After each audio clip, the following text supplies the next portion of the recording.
I said, when we get to Miami, we're going to rehab.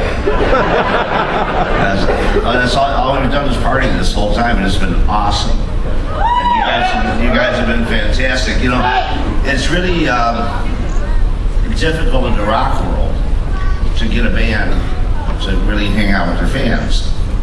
And country's different. You know, country, we have a thing called fanfare. And people come from all over the place to Nashville to meet Tim McGraw and Darius Rucker and other artists. But in the rock world, it just never happens. You never get to really have this fan experience where you can hang out with them. And so Gene and Paul, and Tommy and Eric, when we decided to do this 2 years ago, you know, we're skeptical about being on a boat with all the fans, you know. And we've actually had the best time. I mean, it's been it's because of you guys. And I've been doing this 35 years with the biggest bands in the world, and you guys are the best fans I've ever seen.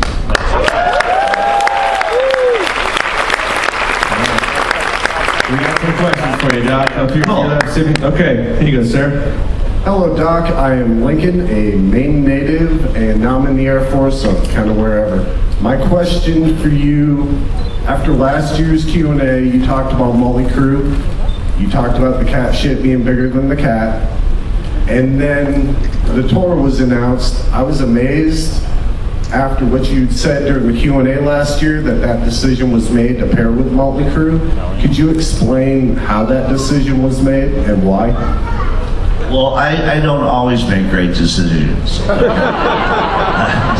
it was actually, you know, Nikki and Tommy and Vince and Mick have been good friends of mine ever since we split up in 1989 at the Moscow show.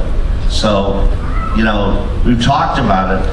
One of the reasons why I hadn't done it earlier was because I thought it was too similar of a show. You know, that the fan experience, it was just more pyro, more things, you know, that were the same. But when we really sat down and talked and put together a great production, I think it was a really, really bang for the buck for the people, because they got to see two different types of music, two completely different shows. Motley was just, you know, over the top circus, and Kiss was Kiss. So it really turned out to be a great show, and the guys really got along tremendously, you know, well. Which, you know, when you have to try to get dogs and cats to live together as one. It was a little bit of, you know, moving around, but that's what we do. Thank you, Doc. All right, on the other side over there, next question, Doc. Hi, Doc. My name's Alan from London. Over the years, you've managed my two favourite bands, which is Kiss and Motley Crue, so thank you for the tour. That was brilliant. Could you tell us a bit about the pros and cons of managing Kiss and Motley Crue? No, there wasn't really any pros and cons on the tour, because it went really smooth, and Motley is a huge Kiss fan. I put Motley Crue on Kiss in 1984. We did 2 shows with them, and they were just such huge fans that I think the respect that Motley has for Kiss really went a long ways, because they talked about it. They you know, did shout outs on stage, and so I think there was a really good respect factor between the two of them. All right, over here, next question. Hello, Doc. My name is Parker Scroggins. I'm from Oklahoma. 43 years old. I've been a Kiss fan for 35 of those years. My question to you is, next year with Kiss being their 40-year anniversary, is there anything extra special planned for them? Well, we're going to get Gene to lose some weight.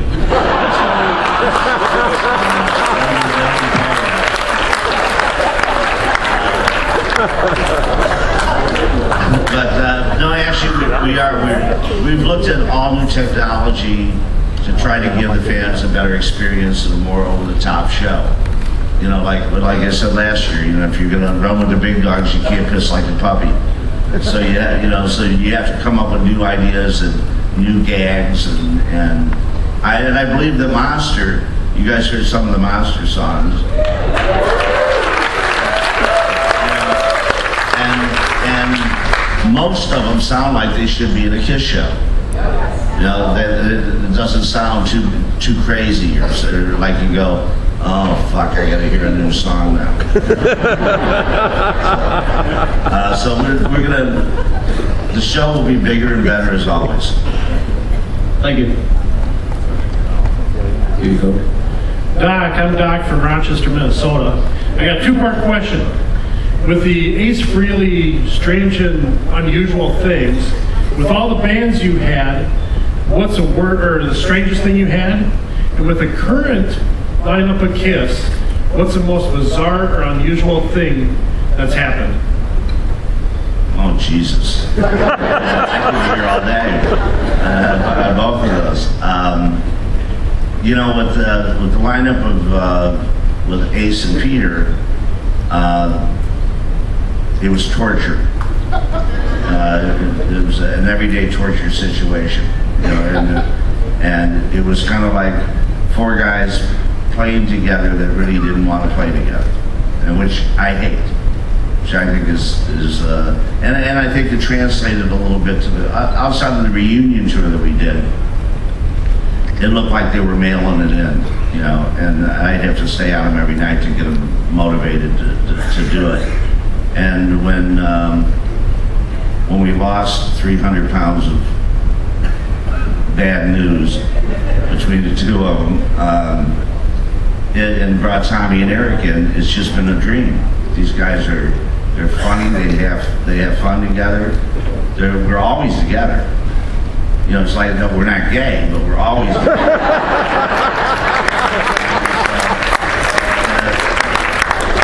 And they're best friends. It's every night. You know, we go to dinners and go out, and, you know. So, and I think that this is the best lineup musically that you could, you know, that you can get.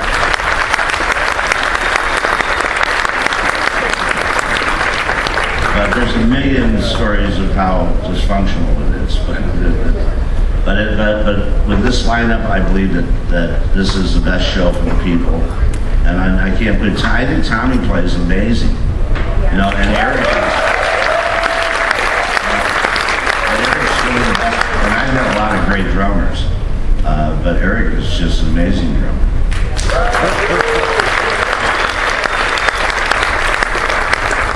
Yeah, I always kid Eric because, you know, he doesn't feel like, you know, he's not the original member. So I would say to him, hey Eric, what are you doing Saturday? He goes, oh, I don't know. I said, you want to come over and paint my house? So we have a lot of fun with each other. So. All right, next question. Hello, Doc. I'm wondering if you could tell Gene and Paul, thank you for me. Back in 1985, I was at the Asylum concert up in Minneapolis, Minnesota, and they were asked by my aunt and uncle to dedicate a song for their son that was killed in a car accident then. And they dedicated Tears Are Falling in a concert for him. And I literally just started crying. I'd like to ask you to tell them thank you. Oh, you know, thank you. This is no bullshit. These guys are big fans. That's how they started the band. They wanted to have a band that they wanted to go see. Okay, so they've always tried to take care of the fans. I think their meet and greets are the best meet and greets that you can do with the Kruise team.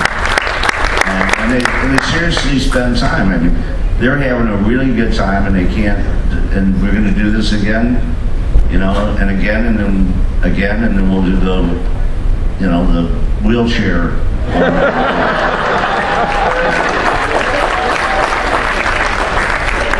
Thank you very much. Here you go.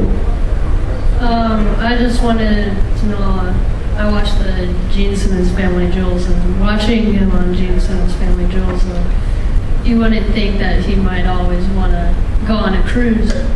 So I was just wondering, was there any trouble getting him on the cruise for the first one? Well, you know, Gene's not the most adventurous guy. I mean, he went on vacation once. You know, he kind of quit school because of his recess. He likes to work and marketing and this and that, and I go through 800,000 emails a day on that. So, but it wasn't hard to get him on the cruise because he knew that it should be close to the fans. They were all so blown away that they got to play where you guys were right there, because we never get a chance to do that. And so, they always have barricades, and they always have 16 guys out there, with muscles in their shit, and not allowing anybody to get close to the fans. And we're talking about last night. They said it was so cool that we were almost walking in the audience, you know what I mean? And people were taking picks off their guitars, and and it was so. They were just having a great time, and that's what this is about. It's a payback for you guys and them, because they don't get to do this.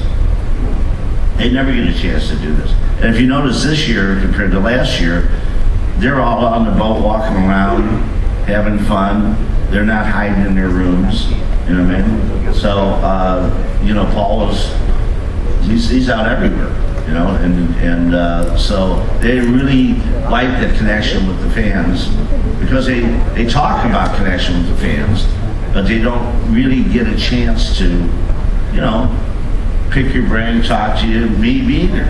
When I talk to fans at shows, they go, "Oh, that was the best Kiss show I ever saw." I said, "What didn't you like about it?" Because that's what I want to hear. Because that way we can change it. That way we can change it for the fans, because it's not us up here playing for us. It's us playing for you guys.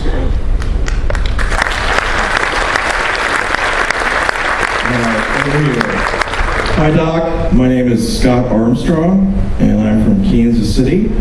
Two things. First, a comment. Second, a question. The first comment is thank you for having these cruises, because this is my second one, and last year I met the love of my life on this cruise. There's the camera right there. So, the second is a question. In the Sonic Boom package in 2009, there was the disc of 15 re-records of classic songs. I don't know about everybody else, but I thought those were fantastic with the current lineup. Any consideration being given to do some more re-records of some other classic material? We just put together about a 5-year program with Universal to go back in and take stuff that nobody's seen and nobody's heard, and put together, great original packages, because I think that's what, more so than just hearing, Strutter done for the 16th time, or 26th time, or 150th time that it's been on the record, that we put together packages that mean something, that has enough content that is different, so they're collectibles. They're kind of like pieces of art. And so that's what we're planning over the next 5 years to do that. Thank you very much. Congrats on your new love. I mean, we're not afraid to sell shit.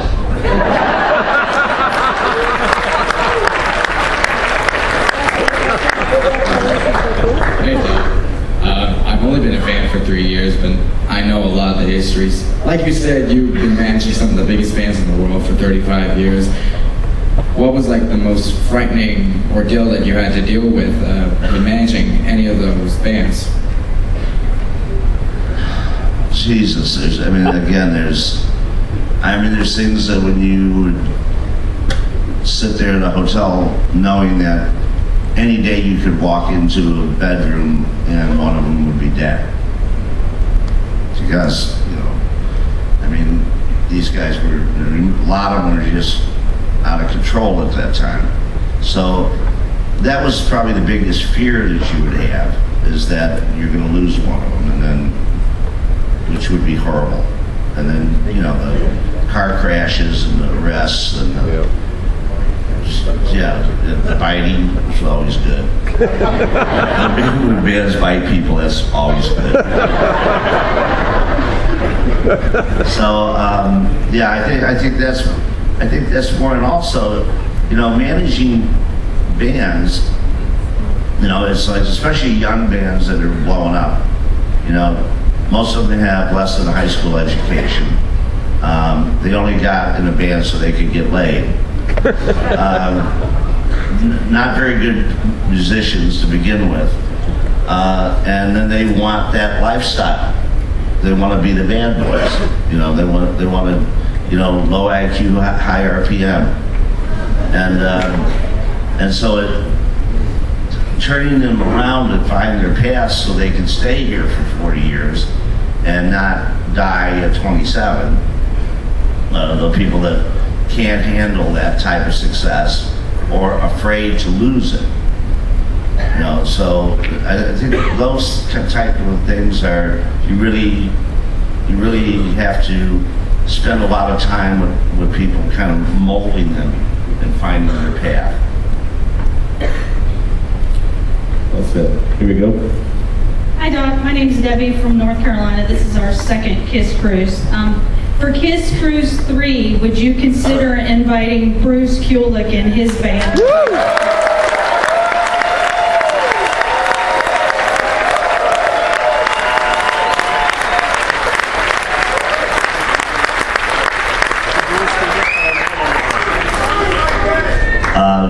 No. No, I'm only kidding. What about all for the fans shit you're talking about? No, we've talked to Bruce about it, and Bruce will probably come on one of these cruises. I mean, they're all great friends, and you know, I mean, Eric's been in and out of the band several times, and Bruce. So I mean, they're all very good friends. So yeah, we consider it. I think he was doing something though. I think we did talk to Bruce about it. I'm not sure. Okay, yeah, we talked to him at the expo, and he's so willing to come. So. At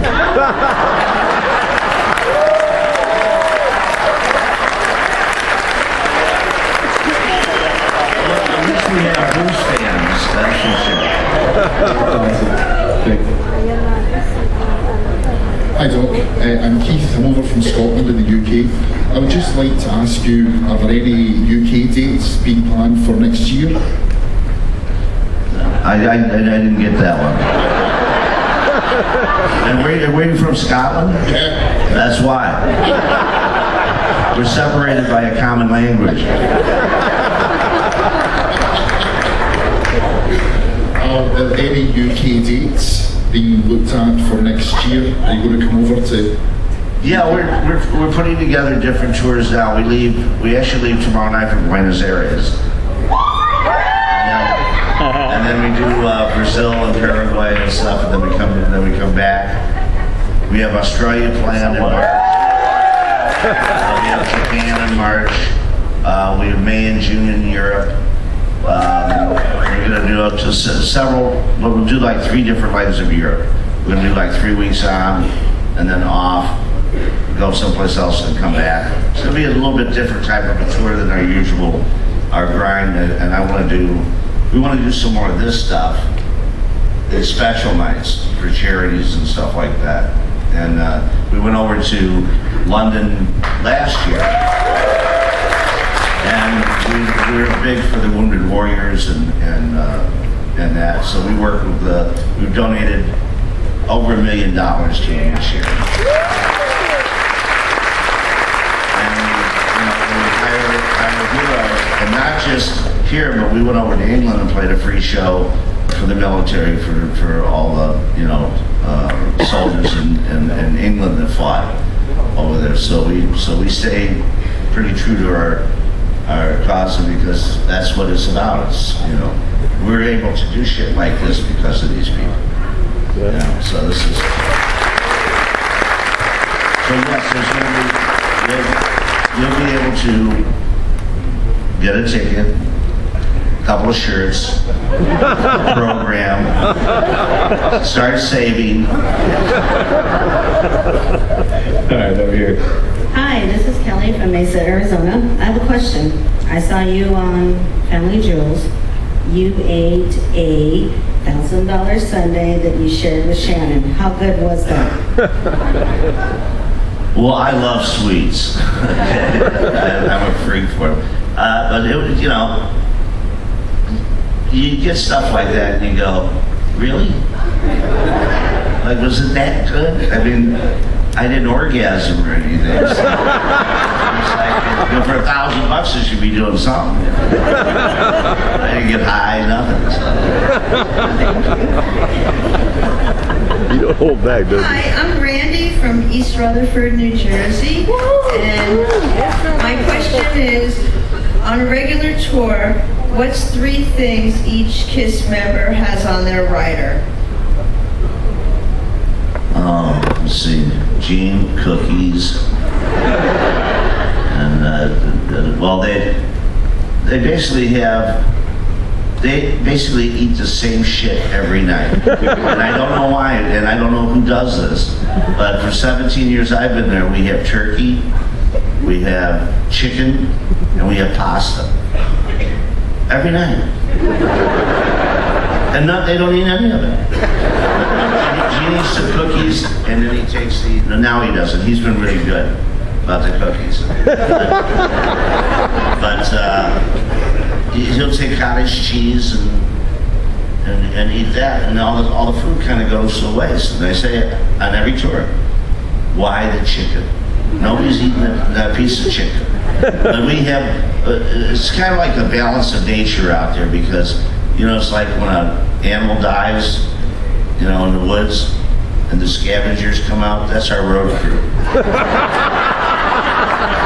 And that's part of the road crew. It starts with the back line guys, because they're the rock stars. Okay, the tuned guitars, right? So they come in first and pillage everything that they can do. And then it just goes down from their stage hands, and it all gets eaten anyways. Thanks, over here. Hi Doc, my name is Janine from Perth, Western Australia. My question is, are you coming to Perth next year? Right now we're actually planning on Perth, and I love Perth, by the way. It's one of my favorite. That's what I want to hear. That's one of my favorite towns in the world. I mean, we've had so much fun in Perth, and it's such a beautiful, you know, it's like 1950 there, you know, and it's kind of like California weather. It's dry. It's on the ocean, and it's actually, isn't it the furthest point in the world? The furthest, we travel 22 hours straight here. Yeah, it's awesome. We'll see you in Perth. Thank you. And I'll be able to pick you out in your pajamas. There you go. I'm Sarah from Melbourne, Australia, and my question is, what do you think the best show was that KISS have played? Wow, that's tough. I'll tell you, the one I liked the best was the acoustic on the deck. Yeah. They couldn't remember a fucking song, but they had some fun up there. And I like that stuff. I like that kind of free stuff where, you know, even the last 2 shows, it was like, there was no set list. Not that you couldn't tell that, but there was no set list, and they would just listen to people talk, and sometimes, as you could tell, pull out a song that they hadn't played, you know, forever, and would play it. So I like that kind of free form kind of thing, instead of everything so precise, and it's just a show. Hey Doc. Was Motley Crue better behaved on this tour than when you were managing them? Oh my God. Well, number one, I had to remind Nicky, who turned 50, that he would tell me, because I was turning 30, that I should be put into a camp because I had no use for society after 30. But they were like 18 or something then. So, yeah, they didn't bite anybody. I didn't see anybody, piss on the Alamo or anything. So it was, they were very well behaved, actually. Tommy's a great kid, and he's not a kid anymore, but he's just a great energy and a great person. And Nikki's turned into a really good businessman, and they just and Vince still.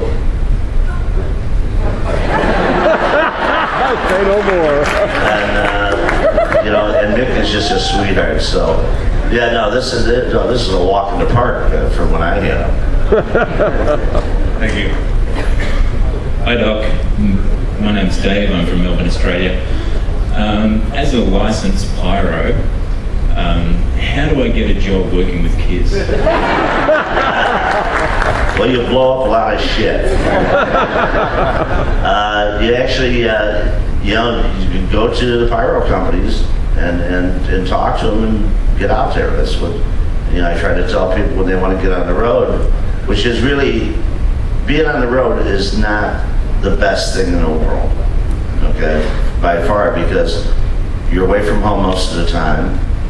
It's a lot of work. People go, oh, well, look, you travel the world.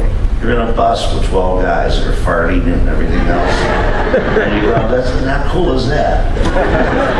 And so it's kind of like, you really have to be built for this, because I've been doing this, like I said, 35 some years. And I still see guys that are out there that are 65, 70 years old doing the same shit that they did when they were 20, out on the road, no family life, no kids, been married three times.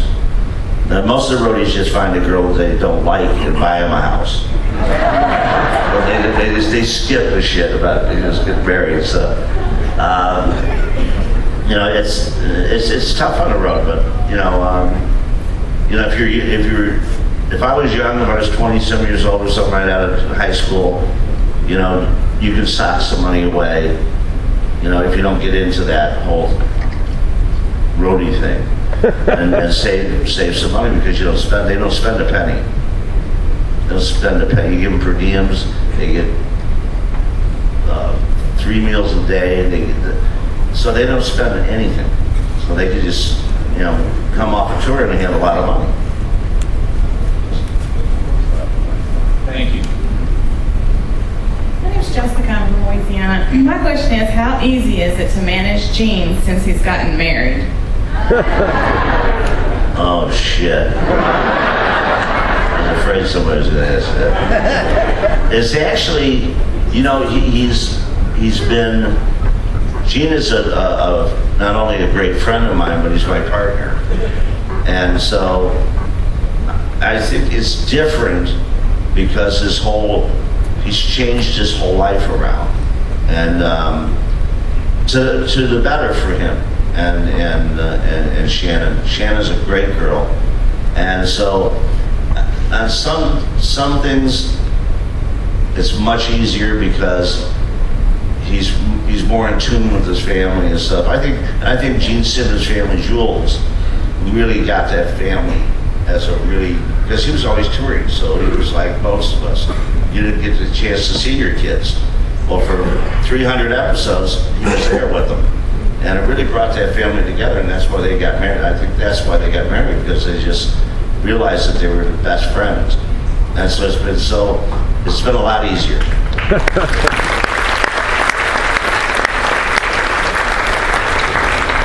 My second question is, I was on the cruise last year, and other than getting to meet the band, you were the most entertaining thing on the ship. Have you written a book or thought about writing a book about all of this stuff? I've been talking to people about it, and it's hard to write a book that they want to hear the juicy shit. Okay, they don't want to hear. I'm Doc McGhee from Palos Park, and people fall asleep. And one of the things that I've always had to fight with is that I'm kind of in the inner sanctum of a band. So I'm like their father. I'm like, their therapist. I'm like, I carry crayons and coloring books, trying to keep them busy on airplanes and shit. So it's tough to do a book that I would never do a tell-all book or anything like that because that's not right. But there will be a book coming out. I think I'll call it Shit Happens.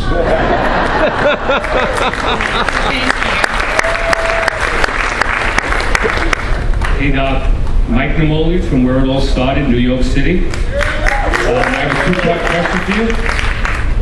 How do you feel about what that ingrate Peter Criss wrote about you in his book? And how do you feel that's going to affect when Kiss gets inducted into the Rock and Roll Hall of Fame? Well, for one, knowing Peter as well as I do, he didn't write half the shit because he couldn't have remembered it or he couldn't have spoke that well.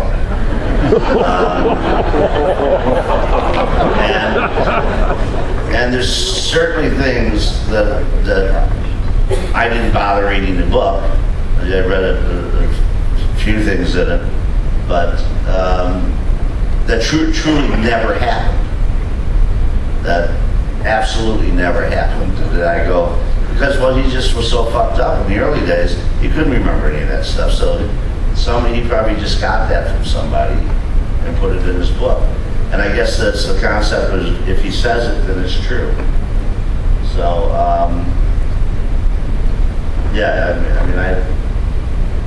half those books are bullshit. They're kind of made up, and I can't read them. But he's a powerful and attractive guy, and I wish you the best.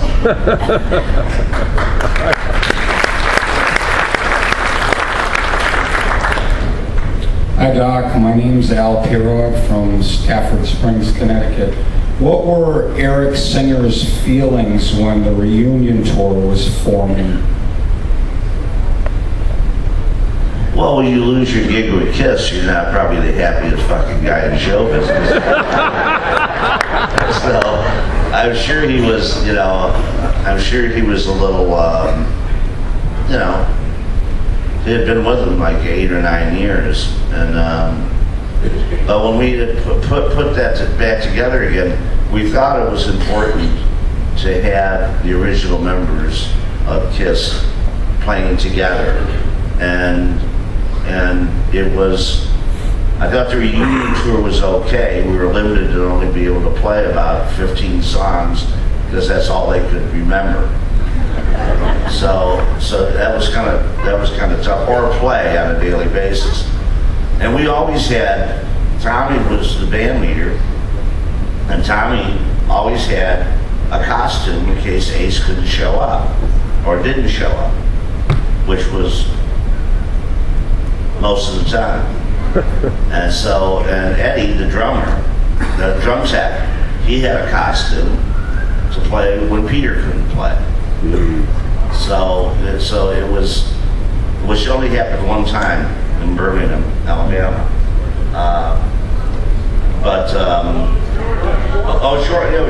Georgia, that's right. It was Birmingham. Anyways, it's like Eric would have felt bad, but he knew he was coming back because he's a great drummer. The hardest part about what was Eric was getting Eric to play like Peter.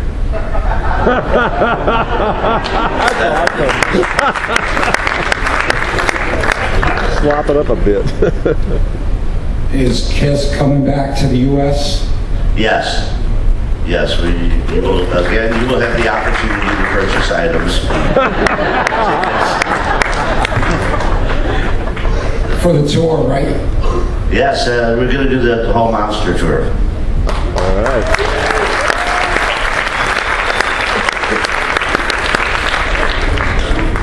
Hey Doc, my name is Andrew from the world's best Kiss tribute band, Mr. Speed. My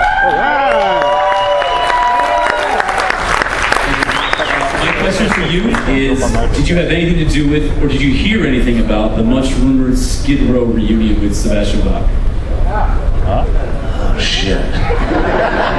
Yeah, we've been talking about this for years, and I believe that there will be one. I don't know for how soon that will happen, but I believe that it will happen in the next few years.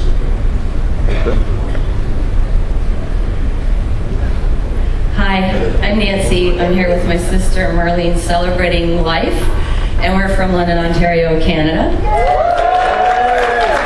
I have a comment and I have a question. My comment is I want to thank you and the band and Sixth Man for making this the best life experience next to having my children. Thank you so much.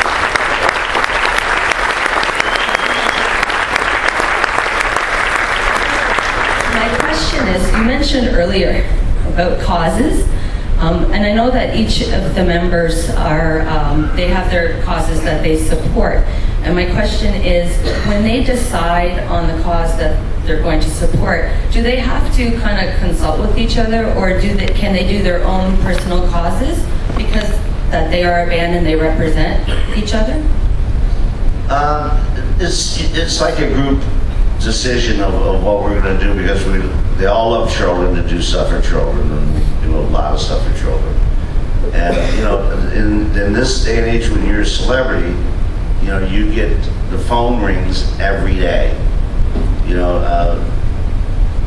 We did Lifting Lives with Darius Rucker, right? And so we had every charity calling him. And you just can't do them all. You love to do them all. So you have to kind of go, no, this trip we're focused on this charity, whether it's Wounded Warriors or whether it's Children's Hospital or St. Jude's or whatever it is. So, but it's a group decision about what we feel is the most important, what we can affect. We try to find, because people just say, oh, well, we do this for the Red Cross. Well, I don't know what the fuck the Red Cross does, okay? I don't know if they help people or they're supposed to, or I don't know. But you just give money, but you don't see a actual, a tangible thing that you can say that they do. So we try to find stuff that's like the Wounded Warriors that do rehabilitation for soldiers that have been over there mentally and physically.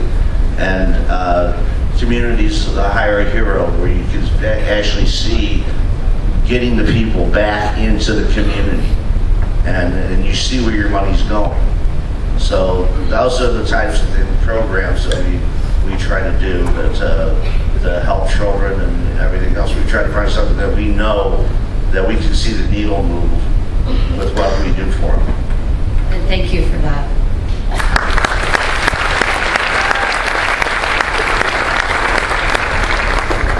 Hey Doc, I'm Oliver from Germany, and I want to say thank you for my second cruise, and I want to know when starts Kiss Cruise 3.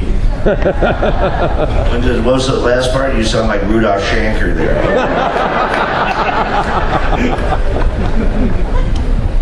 He says, when is Kiss Cruise 3 going to start? I didn't get that one. When's the next cruise? Oh, when is the next cruise? We're planning it actually today at what time? 3:30, I think. We have a meeting here on board to go over next year's cruise. We are definitely going to do a cruise. I really like this boat too. Does everybody like this boat?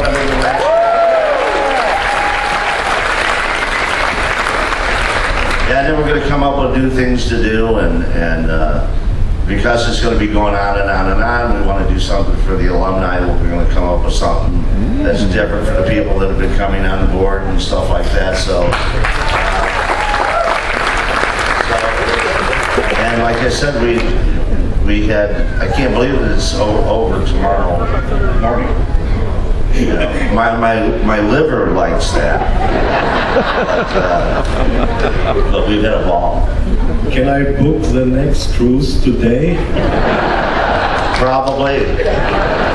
Just give Doc $100 of poker chips. We'll There you go. write your name on the poker chips. There you go. What's up, Doc? Jay from Tampa, originally from New Jersey. You really had to say what's up, Doc. Alright, I got two questions.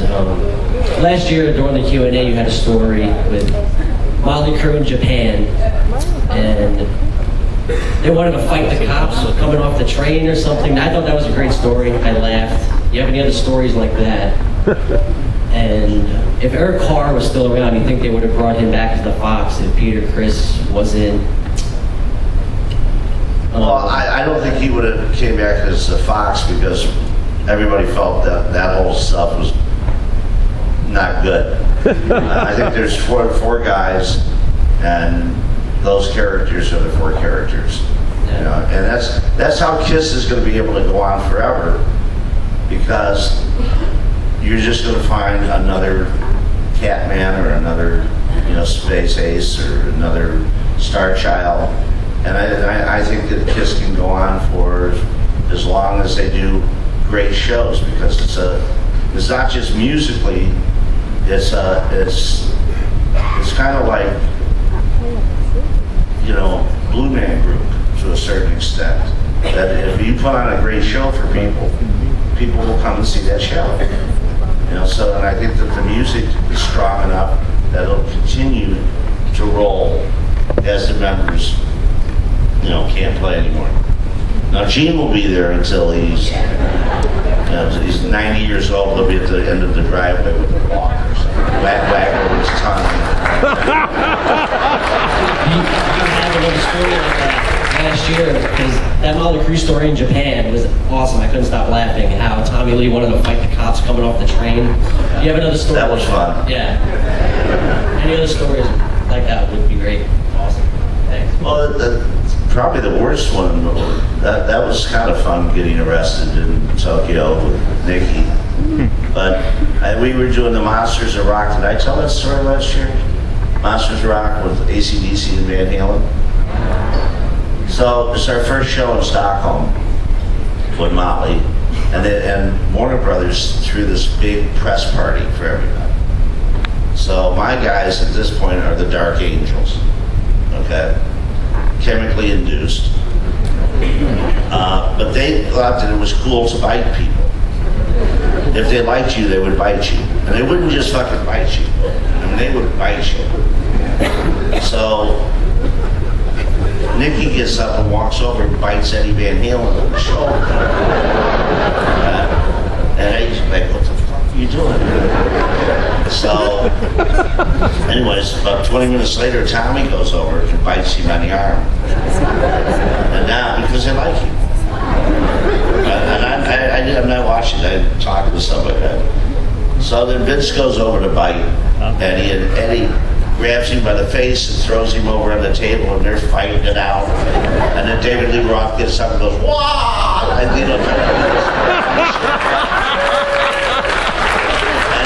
Tommy Lee goes, "Oh yeah, I'll fuck you up." And he goes, David Lee Roth, right?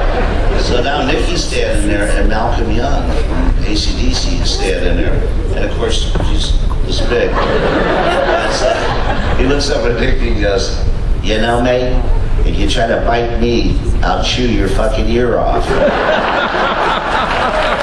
And Nicky being this, sane guy, he grabs Malcolm by the hair, smashes his head up against the wall and says, "And I'll tear your head off and shit down your neck, you little midget." And he throws him, and that's how my night's going, right? So I had to get him out there. We go back to the hotel, and so that we get thrown off the tour. We haven't even played the show yet. We're playing the next day. So I'm on the phone with all the managers, and they're going, "You're off the tour." And I said, "Well, listen, Motley's probably as hot as any one of the bands at the moment. They were huge."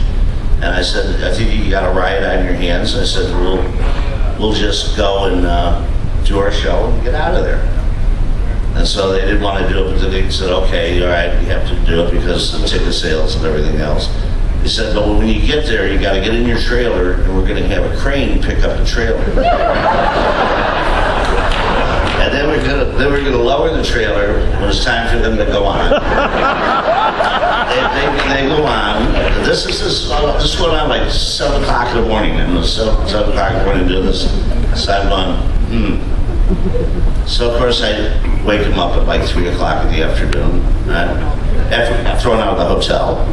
Okay, we had to move hotels. God. And I go, listen, we got a little problem. They go, what? I said, well, you fucking bit Eddie Van Halen last night. Did you guys not see this? No? He pissed off everybody. They go, why? Did fucking somebody say something? Did somebody say something? I've been on the phone since 7 o'clock in the morning. So they go, well, fuck them. I go, well, good, that's great, it's awesome. So now we're in the van headed to the show, and I'm thinking to myself, I wonder how I'm going to tell them that we're going to be picked up by a crane. I'm going to have to do some maneuvering, you know. Like when they get there and the crane is hooked up to it, and they go, what's that? Oh, fuck, I don't know. It must be some Swedish thing. So, anyways, I fixed it all, and we did the show, and so now they get up the stage, they want to watch Van Halen. They go, dude, we gotta watch Van Halen. I go, no, you don't, you gotta get in the van. So we got them out, but that was our first Stein and the Monsters of Rock tour. Awesome.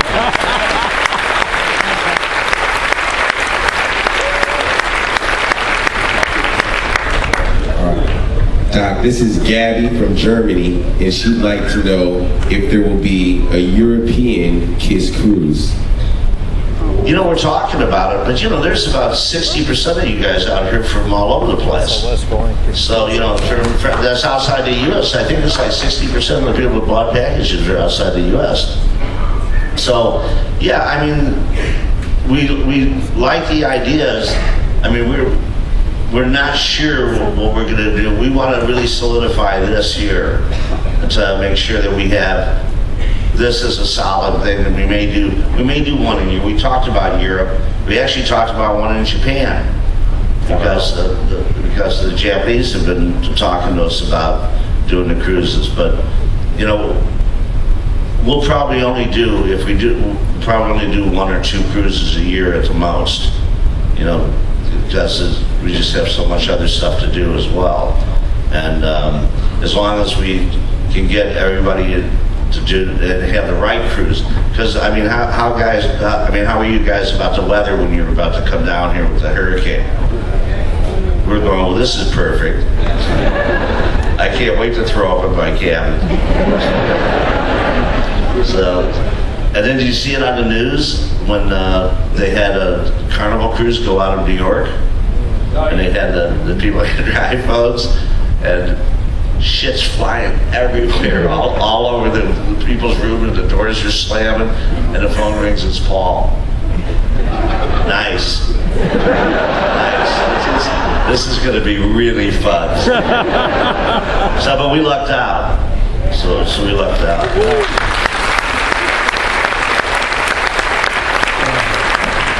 You go to where the weather is, that's what you do. Yeah, exactly. Hi, Doc. I'm Andy from Ottawa, Canada. I want to know, if you were the 5th member of KISS on stage, what persona would you have chosen for yourself? Oh, man.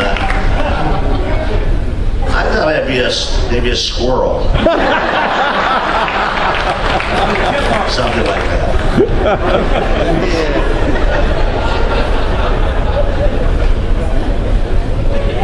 Hey, Doc. Peter from Manalapan, New Jersey. I was at the Series Town Hall meeting a few weeks ago, and I asked Paul and Jean what made them so successful. I'm a business owner. How would I be as successful in my own business? So I guess I'll ask your advice too. As a business owner, what you feel advice you would give to whatever their profession is, how they can be successful in their own business.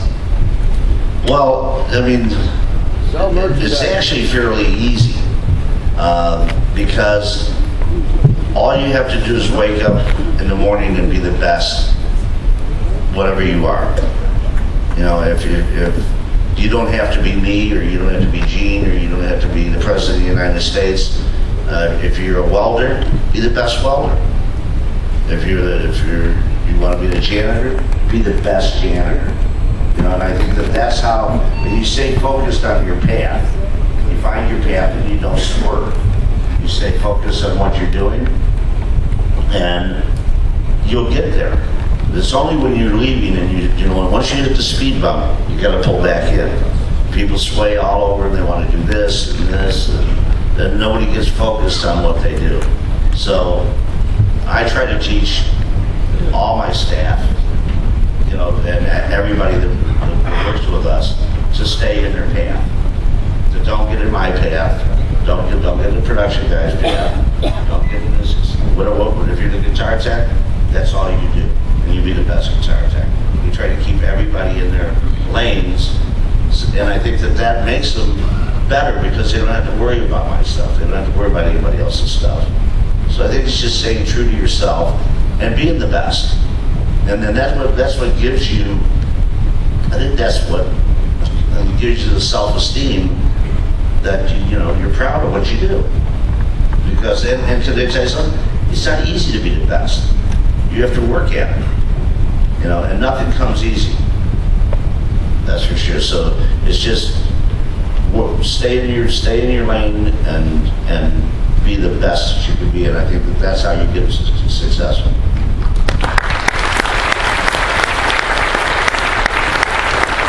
Hey Doc, it's Patrick from Northern Virginia outside of DC. A couple of quick ones is, as we all say here, thank you very much. Please make sure that the band knows how much we appreciate it, even though I know they do, but I hope they really had a good time and haven't felt it true self. Second thing is, possibly maybe consider for the next Kiss Cruise a fan input on the play set. Possibly 50, 60, 80 songs, I don't know, but just, something to think about. We got time to plan. If they would consider a fan input on the set list. Second is, did Gene's mother, did he get her out of there, out of New York before Sandy? No, she stayed. She didn't want to leave. I told you she was going to stay. She's a diehard. She's a hard woman. She didn't believe me. So she wanted to stay, and Gene was trying to get her to come out, but she was staying home. And one last one. Is there any way you could check into getting somebody else other than Live Nation to work some of the merchandise? I order things a month before the cruise. You can't even trace an order, and it seems like unless you call them up and really bitch them out, it's amazing. We've had our problems, and they do good things and they do not so good things, and so we're working on all those things to fix it. And because when it's a big organization, there's a lot of moving parts. And so I get emails all the time from people. I was just doing it with the Live Nation guys this morning about packages and different things because we feel all that stuff, and then we try to go into fix it mode. But I think you're going to find that this year is going to be a lot better. Thanks, Doc. Hi, Doc. My name is Ava. I'm from Connecticut and currently living in Hawaii. Is there any chance that you guys would play out there? We talk about it every time we do Australia, to come back and do a couple of shows in Hawaii to just have a vacation. So we are looking at Blaisdell. I've played it many times with other bands, but we haven't played it with Kiss. So yes, we probably will this year. Wow. And I have one more quick question. What was it like managing Bon Jovi? How quick is that? You can sum it up, I'm sure. Johnny was, he's a great kid.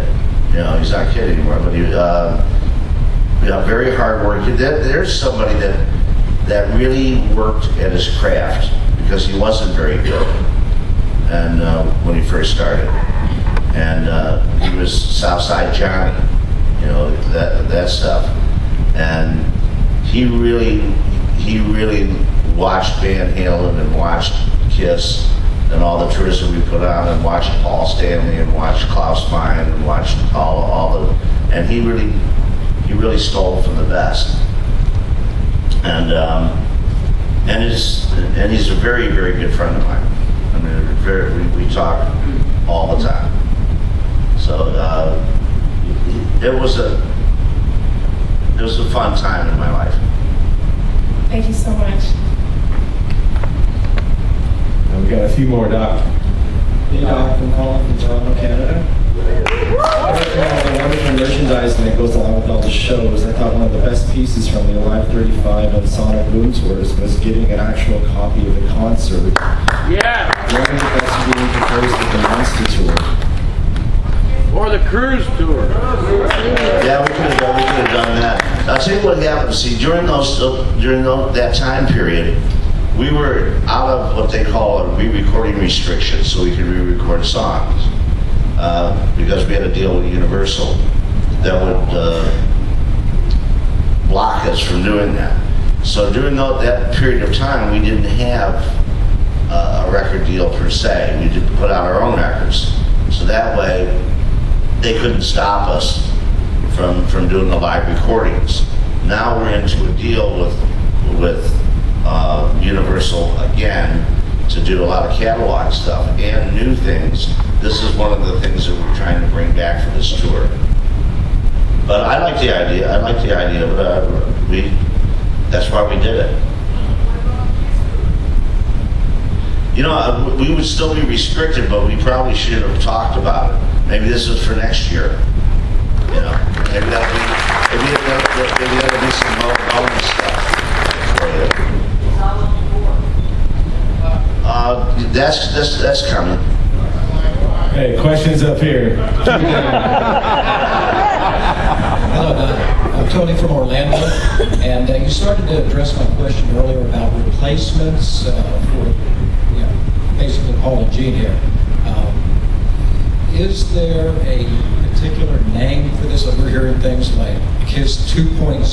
Is that what you're going to call the next generation? And is there a specific timetable for that?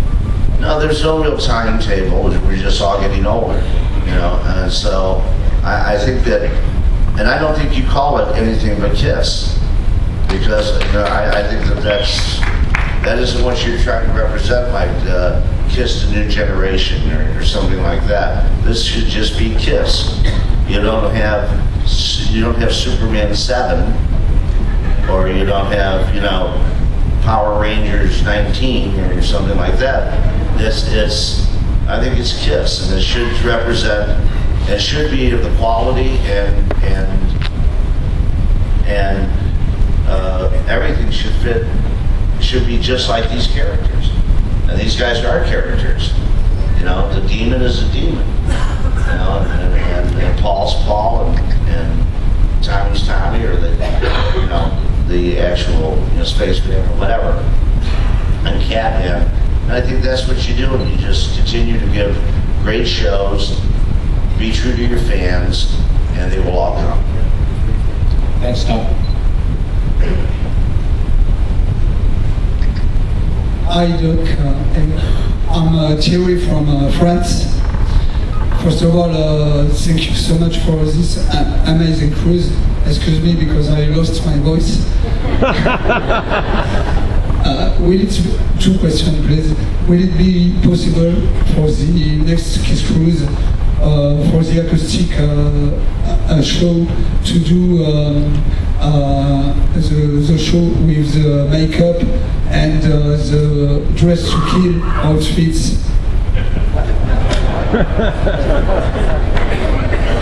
I think Paul's the only one that has a suit.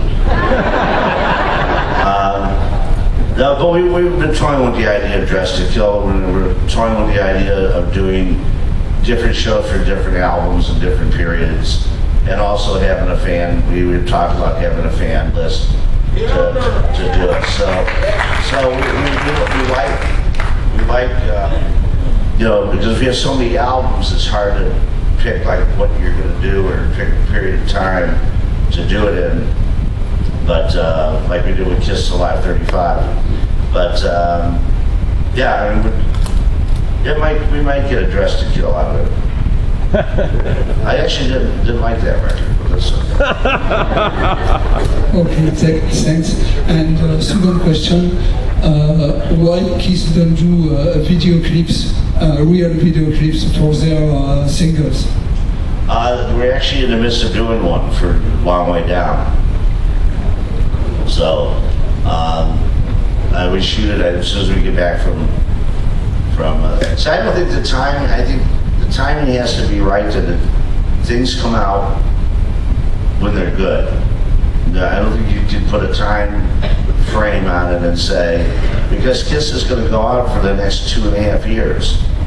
So we want it to be something special, and we want it to be different and not just a live concert song.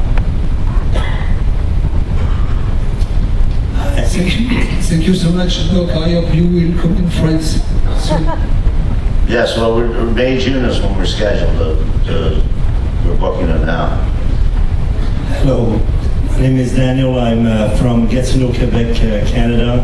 And I don't know, I just want to tell you, in Montreal in 1983 or 84, I met Kiss for the first time in Montreal. And I waited about 4 hours in minus 30 degrees outside. He showed up, and the person I was with didn't show. You know, she didn't show up. So basically, I didn't get my picture with Kiss. So what happened? I cried for about 35 years, something like that. So last year, Kiss Cruise comes in. I take my picture with Kiss and my wonderful wife Colette, and of course, as I get out and I realize that my dream finally came true, cried like a goddamn baby, you know. And I just want to thank you. So that's my first part.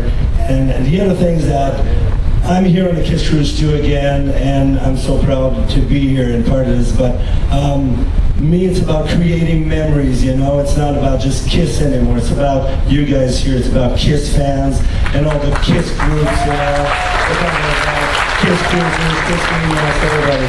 And so, you know, what I'd like to do to see is merchandise or videos, books, anything that has to do about you guys, something really cool. Exclusive merchandise. You think that's ever going to happen? That only merchandise on the cruise for us? It's not going to happen. Yeah, they will. And also, we were talking every day, Andy and I and everybody else, trying to come up with different ideas to include, because we like you guys to see yourselves, not just us. So we have a lot of video footage, stuff like that we're going to try to put together for you, so you can see your experience, because it is like it's a big Kiss family, and from all over the world.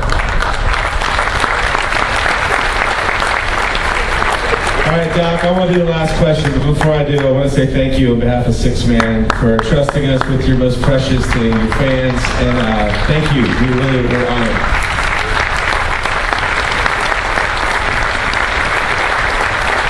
So here's my question. You've been doing this for 35 years. What keeps pushing you, and what is it that you need? Well, I mean, stuff like this, and breaking new artists. Finding new groups, talent. I love the music business. You know, I don't know what else I would do. It to be maybe a major E, but that doesn't pay as well. So I think it's just breaking new grounds, like doing Moscow and like doing China and like doing places that people haven't played before, and breaking barriers down. I think that's what kind of keeps me going. Great. And my wife and her credit card. All right, well, how about a hand for Mr. Doc McGhee? Thank you so much.